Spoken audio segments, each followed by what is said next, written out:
Good afternoon, everybody, and a very warm welcome to our Facebook Live of Let's Talk Talent, an initiative by People Matters and Oracle to bring together the voices, conversations, research trends in the talent space for our community in HR. The topic today on passionate work, its impact on professional career and its impact on business as well. It's very close to our hard topics. I think it's the beginning of the year. It's the time where we're also looking at the business ahead, our strategy, our tactical changes, and I think it's the relevant time to also speak about how do we engage employees and leverage on the passion of their work to really align our business. So we have today to our panelists with us, Shakun Khanna, who is a Senior Director at HCM Strategy and Transformation at Oracle, and we have Ankur Warikoo, CEO of Nearby, two different individuals, one from the consulting world who works with many organizations to help them transform the way they look at talent, and a CEO himself, a serial entrepreneur who has built an organization which I believe is full of passion. We are live today from the Nearby office, so thank you so much, Ankur, for hosting us this afternoon, and thanks Shakun for joining us as well. The format this afternoon is going to be really a few conversation questions that we've put together. We'll try to get some questions live as well, if time permits. But it's really going to be a lot of interactivity, and hopefully we'll give you some food of thought to be able to take some of those inputs back to your workplace and back to your organization. So let's start with the first piece. I mean, I think all of us agree that whether you come from a traditional industry like Oracle does, transforming very rapidly in the same point of view, but as well if you come from a new age, more digital, native organization, the foundation of passionate work seems to be universal, and the importance of passionate work seems to be universal. The question to both of you, and I'll start with you, Ankur, is how do you really identify passionate work? What are those behaviors? What are those moments that really gives you that opportunity to identify that's what passion is all about? To us at Nearby, Esther, the passionate work modem starts with the hiring process itself. It's supremely critical that you get the same set of people from a worldview. We take hiring at Nearby extremely seriously, but what we rarely do is only have an IQ level or skill level hiring process. In fact, before anything else, when anyone applies, there's this set of 20 super bizarre, weird questions that we send across to them. What's the riskiest thing you've done in life? What's the worst thing about you? If you had all the money in the world and you never had to earn, what would you be doing in life? Why aren't you doing it? Pick between speed and perfection. Pick between money and power. Pick between Amir Khan and Shah Rukh Khan. There are no right or wrong answers around that. But we get a sense of what that individual is all about. And what we try to see is that is there something in that individual that truly stands out, something they've believed in. And one fantastic question that I got inspired from Peter Thiel in his book, and that's what I personally ask a lot, is what's the one belief you have that very few people agree with you on? A belief that you have that very few people agree with you on. Because that truly is a sense of how passionate and perseverant and you can stand by your own feet and so on. So it all starts, at least for us at hiring. We take that extremely seriously. Every hire goes through me. And I'd love to do that as much as I can to whatever extent. And thankfully it's paid over time, because then we see the right kind of people coming in, right kind of worldview. They understand that we are a certain kind of company, and it then becomes, I would say, relatively easier, surely not easy, relatively easier for them to manage the passionate life cycle all through their existence. So how is that process of identifying passion, how has that evolved over time? Is that something that building blocks that you started to build, saying, okay, oh, this worked, okay, let's continue doing that? How's that process evolved? That's a great question. So there wasn't any process in the beginning, true to a startup style, right? So we just had these 4 or 5 questions we used to ask, and we're like, okay, let's just see how they respond. Over time, we found patterns towards which questions truly help us gauge the passion of an individual, and some of which don't. So that has now become part of a formal process. Whenever someone applies, before we ask for the resume, before we ask for anything, these are the set of 20 questions we ask. Like, that's the qualifier. It's not where you studied, how much you scored in your grades and so on. And we have got to a point where we now know that while there are certain IQ and skill level parameters one has to clear. There are also these EQ level parameters one has to clear, and either of these two not being clear is a rejection. There is no compromise. We were compromising on the EQ bit of it when we were early in our existence because we didn't know the value of that. So the process getting formalized is accepting that this is actually something that's non-negotiable and making sure it's part of a formalized process across the entire country. Yeah. So I'm going to come back to you on this, but I wanted, Shakun, your point of view as well on what are the things that you identify as passion, what are the behavior traits from your experience as a business leader, because you've managed teams in your consulting space, now again you work with many people. How do you identify passion? So I think it's very interesting, and I really liked some of the things that Ankur is able to do here in a relatively nimble and agile setup, I would say. For us, and you talked about the kind of work that I have done is largely in very organized kind of setups. In addition to what Ankur said, I think there are 3-4 more important things that kind of help us in a usual ongoing way. First is essentially around people's interest quotient. People tend to get drifted towards the thing they are passionate about, they like. So when we see what are the kind of things they pick up very quickly, they learn effortlessly. So that's a one big point of indicator for me. The other piece would be about where is it that they are excelling. Rarely it happens that people do something which they are passionate about and they really don't excel in that. You always will falter on things that don't come from your heart. So that's the other thing. And the biggest thing that I have seen in consulting, being a field which is long hours and a lot of time and effort, these guys do tend to feel burnt out or tired. It's like fun to them. I like what's written in the back of your sweatshirt here. It says what? Work is play, right? Work is play. And the moment that happens, you can see that. In my own career, I have seen that there are times when my managers would have come back and told me that why don't you take some time off? And you realize that you are so much into it. I haven't even realized that I haven't. Not realized, you kind of go with the flow. So I think learning, flow, and that effortlessness, in addition to what Ankur says, plays a very important role as a leader for us to kind of observe and identify those elements. So how do you guide? Because at the end of the day, you also as a leader, as you're saying, you as an individual, I may or may not be aware that that's my passion. And maybe I'm not excelling, and actually because there's no alignment between the work I do and what I'm passionate about. So, and I think, Esther, this becomes even more difficult for a very large organization like that's ours. Right. You have the luxury of meeting everybody that you hire. I mean, in our case, there is no way. We don't even sometimes have the luxury of meeting people who will work with you.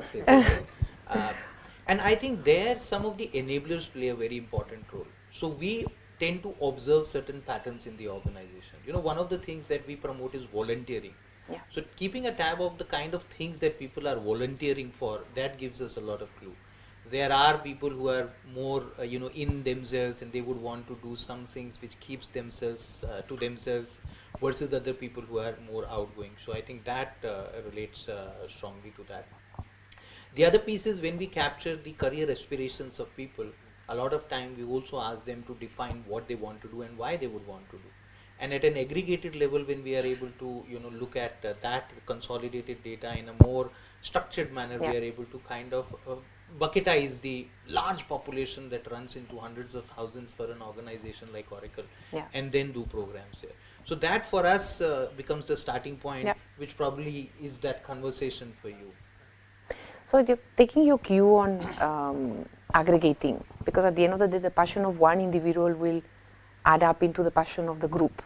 And at the end of the day, is that individual contribution and individual passion that eventually drives the business results and the organization's success. So keen to understand from both of your point of view, and probably we'll start with you, Shakun, on how do you aggregate that individual passion into a scalable culture, which actually becomes a passionate culture? So I think while we are talking about this, it's also important for us to clarify one very important thing. When it comes to passion, we do want a culture which is passionate, but at an individual level that is very, very different. So today, while we are talking about a culture, every individual wants an individualized experience for himself or herself. So let's not kind of mix the two. Culture evolves over a period of time, and we are able to assess that and kind of do a write-up that Oracle is this culture and nearby is that culture. but at an individual level, it's very, very different. So now coming to your... So can you elaborate on, in which way is it different? You're saying that the individual passion is a personal journey. Is that what you mean? Correct. So I think, so for example, I may be passionate about, say, nature, right? Yeah. And we as an organization could be a green organization, for example. These are not the same things. Yeah. That's what I'm saying. Yeah. So Yeah. as an organization, we may have a different worldview of the same thing, but the manifestation would be very, very different. How it matters from a leader's perspective is very important. An element of culture necessarily will not translate into an element of passion for an individual, and you got to do that. So if you are an empowering culture per se, that doesn't mean that by default every individual will feel empowered, because the way they want to feel empowered is very, very different. So I think one of the things, again, it's much more simpler in a smaller organization where the people connect is very easy and better.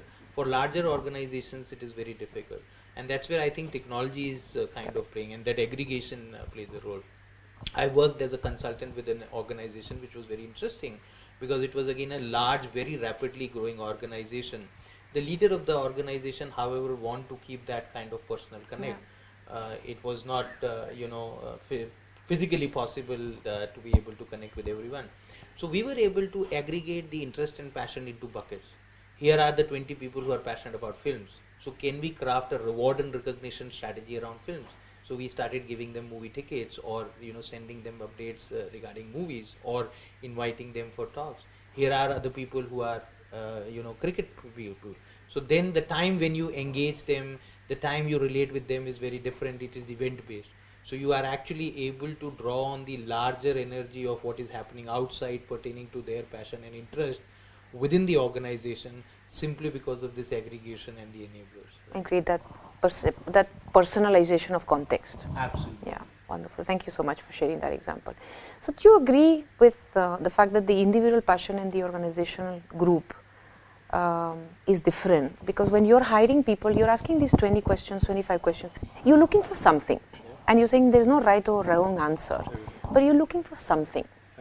And that's what creates that group. So how do you do that? Got it. So, to be fair to what Shakun said, and I agree with that, it's far easier for us because, Yes. hey, we're 400 people, we're not 100,000 people, Yeah. and at that scale, things are, I'm sure, fundamentally different. For us, what we're generally looking for is just for individuals to be passionate about something, like be almost to the extent of being obsessed, being driven, being consumed by something.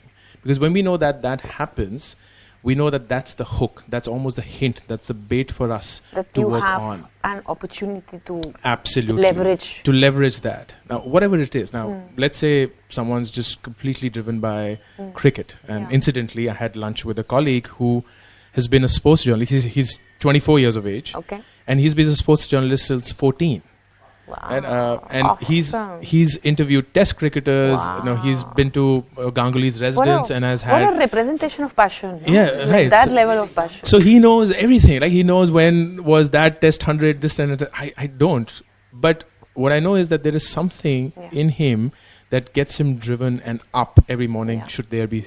Now, it's for the organization or for the manager or Yeah. for the leader, just as Shakun mentioned, to see how that could work effectively Yeah. in consideration with work. Yeah. It may not always happen, but we know, hey, if this is a guy who's truly driven about something, it may be our failure that we are not able to get him excited about the work we do. There has to be something that Yeah. finds that connect, whatever way that is. But it's, as I said, it's easier in 400 people Yeah. because there's this personal connect. You can do that. At 100,000, you almost need systems to take over, whatever that is, and that's what we're looking for. So what has worked for you as a leader of an organization that is growing, Yeah. to being able to actually adapt to these individual strengths, this individual passion, business opportunity, connecting both of them. Of course, as you grow, technology plays a very, very important role. But the fundamental, how do you do that matching? Saying that I got the guy for this. Correct. This project, I know who is the right person for this. So the beauty is we don't have to answer that because people answer it for us. That's the big difference. Tell us more. Right. So what has happened is, and this is just my thesis Yeah. of things. People need to have at all points of time an extreme sense of belonging and security. If these two get together, then magic happens. Now, what we effectively do, and I'm proudest of, is that at Nearby, we always have these programs which are cornered about creating a sense of belonging. We pick up things that we fundamentally believe in because we also want to think of ourselves as an individual who's passionate about something. We are very passionate, for instance, about respecting individuals and respecting the world around you, having a very high sense of gratitude about everything that you are. So nearby as a person. Nearby as a person. Okay. So nearby as a person would be someone who respects people, has high sense of ownership, believes in performance, and constantly has this sense of gratitude around him or her. We don't yet know whether it's a male or female. So to give you a good example, till about a few months back, there was these unfortunate disturbances at the border. Yeah. And they were all across the news, and people were getting all patriotic for the right or wrong reasons, and there was this sense of rebellion and whatnot. And we felt that in this entire equation, the Indian Army that is truly at the front of bearing all of that may not be getting the kind of appreciation that they deserve, which unfortunately they don't do on a normal basis as well, but that would have been peaked. So we said, look, as an organization, perhaps there's very little that we can do to influence what's happening, but let's just at least stand by them. So we said, we'll all go to Cyber Hub on Thursday at 1 p.m. I remember. The entire company. I and we will stop the crowd and sing the national anthem for the Indian Army. It was beautiful. Right? And they were like families, they were children, anybody, exactly, professionals. Right? So we created into this event pretty much similar to what's happening right now. So you said, hey, if you're an organization that stands for what we think also we should stand for, why don't you do the same? And there were companies that saying there was this video that came about, and we don't know where it came from, where a Bombay local, the women's the compartment, they all stood up and sang the national anthem at 1 p.m. when this was happening. All this was magical. But when you do that, everyone here says, oh my God, this is something that we stand for. There's a sense of belonging. There's this sense of security that they think and say the right things. So if I do and say the right things, nothing bad will happen to me. They'll watch out for me. They have my back.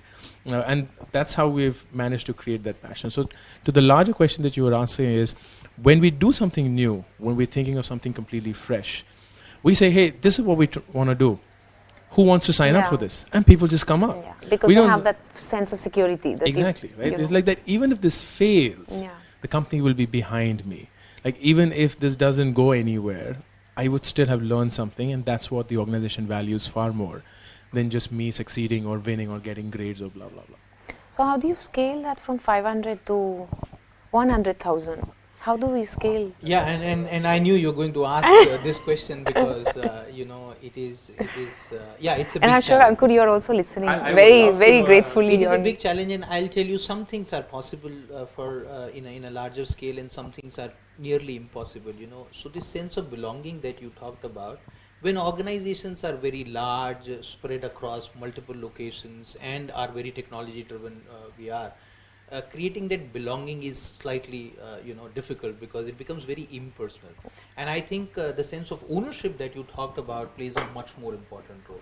So when you talk about scaling it up, I think organizations need to look at how they are creating this culture of empowerment, which is then triggering this passion for ownership.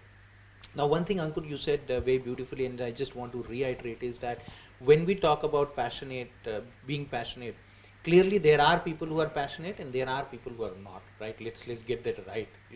It's a secondary thought that then everybody is passionate about something. So first of all, we need to bifurcate. So I think the methodology that you suggested about those 20 questions earlier, to my mind, is doing that first level filtering. Are you passionate enough or not? It might sound a little little curt that way, but that's how it is. It's about like motivation. Some people have that, some people, it's like the fire in the belly. Once that is established, which I think your system beautifully does, then it becomes very simpler. We also do exactly the same stuff, and that's also the reason why Oracle is probably one of the most innovative companies worldwide, and we have reinvented ourselves over and over again. So you get people who are passionate, then let them figure out those opportunities and get into that zone where they are owning that up. And we see some very interesting thing happen, because when somebody is owning that up, they are able to draw all the energies, all the resources, because in our organization we are transforming, and our leaders these days say that we are a startup which has no constraint of funding, or resources. That's how we are currently operating, because we are completely transforming our organization.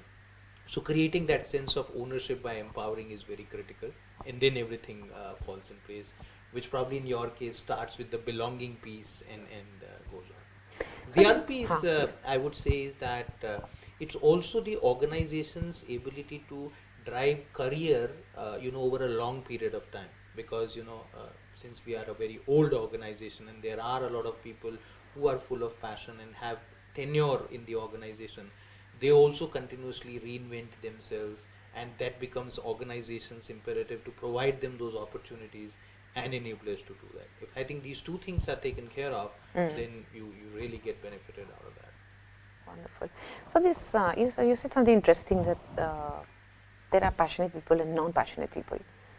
Do you see so? Or do you feel that there are people who are maybe mature enough or self-confident enough to say that, this is who I am? And there are people who are still trying to pretend that there's somebody else. And then, is that the people that you put in non-passionate bucket? Or you actually feel that there are people who are actually not passionate? I made that comment and he was Yeah. smiling, so you want Yeah. to take this? No, Yeah. I think I kind of agree Yeah. with him. Yeah. And for no fault of theirs, I think passion stems from having a very high level of curiosity. Yeah. And there's some people who are not curious, Yeah. and for whatever reasons, of course, we've not delved into.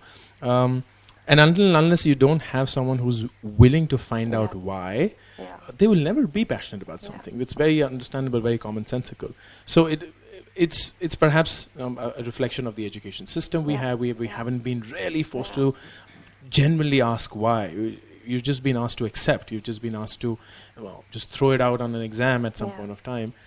So a lot of factors there playing a role. But yes, at the broad level, I do unfortunately think that there are people who are passionate and people who are not.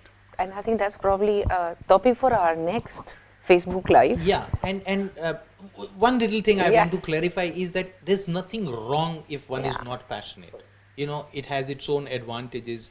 Everybody is passionate, then there's so much of energy which becomes untenable, right? So you need leaders and followers. You need passionate Yes. people, and you need more, if I can use the term, grounded or no, not really Yes. grounded, but Yes.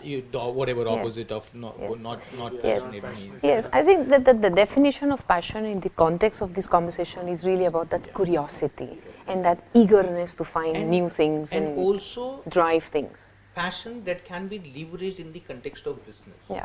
There would be Yes. elements of passion that may not be relevant from a business context. At the end of the day, we are running for-profit business organizations, and there is a fit and a non-fit in this world. Wonderful. So I think we'll closing. Closing. I wanted to give an example. Yeah, good. Please do. And Please so do before we close. I'll speak about one of the founders at Nearby. please. He's passionate about wildlife photography. Okay. And he goes to Corbett every quarter. Almost tells me that I should, but he would just go all the time. When you look at the underlining of that, his passion for wildlife photography makes him an extremely patient person. Yeah. Because that's what he has to do, right? The tiger's not going to show up. Oh, Ravi showed up, so I need to give a visit to him. He has to be supremely patient. So it's He has somewhere to part of listen to his everything. training on Exactly, right? how- So to the point that Shakun was making is, hey, is a wildlife photographer going to impact Nearby's business? Of course not. But is a patient individual going to impact Nearby's business? Oh my God, yes. And that's when you start bringing in these layers and say, okay, while you're passionate about this, but this is where I can use you as an individual. So those passions give you a dimension that is a really useful dimension for many other things. Absolutely, in life. yeah. And one of them has to click for Yeah. what is it that you set out to do. Wonderful. Great. Thank you so much. Thanks, Ankur. Thanks, Shakun. About passionate individuals, about passionate cultures, about what works in traditional companies, what works in scaling up businesses. I think it's been a fantastic conversation. I hope you've enjoyed as much as we have. I want to thank Shakun, Ankur, Nearby team for hosting us in their wonderful headquarters, and the Oracle team for supporting us on talent, Let's Talk Talent initiative.